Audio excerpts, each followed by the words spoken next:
நான்லாம் வெயில் காலத்திலேயே 9 மணிக்கு தான் எழுந்துப்பேன். என்ன போய் மிட் நைட் 3:50 ஏஎம்க்குலாம் கிளப்பி எங்க அம்மா, அப்பா எங்க கூப்பிட்டு போறாங்கன்னு பார்த்தீங்கன்னா, கோலம் போட்டிக்கு. எல்லாமே என்ன பெத்த தாய் பார்த்த வேலை தான். எனக்கே தெரியாம கீதம் ரெஸ்டாரண்ட்ல வந்து இத ரெஜிஸ்டர் பண்ணி வச்சிருக்காங்க. இங்க தான் கண்டக்ட் பண்றாங்க.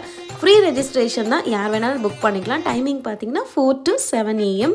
எங்க அப்பா பார்த்தீங்கன்னா ஒரு சின்சியர் சிகாமணி. எந்த பிளேஸ்க்கு போனாலும் அவங்க சொன்ன டைமோட 5 நிமிஷம் 10 நிமிஷம் முன்னாடியே போகணும்னு கூப்பிட்டு வருவாரு. பார்த்தா யாருமே இல்ல. நாங்க தான் ஃபர்ஸ்ட் வந்திருக்கோம். அவங்களும் நீங்க கோலம் போட ஸ்டார்ட் பண்ணலாம்னு சொல்லிட்டாங்க. ஓகே நீங்க கைவண்ணத்தை ஸ்டார்ட் பண்ணியாச்சு. நானா அம்மாவும் சேர்த்து தான் போட்டோம். இதுதான் ஃபைனல் லுக். எப்படி இருக்குன்னு சொல்லி கமெண்ட்ல சொல்லுங்க.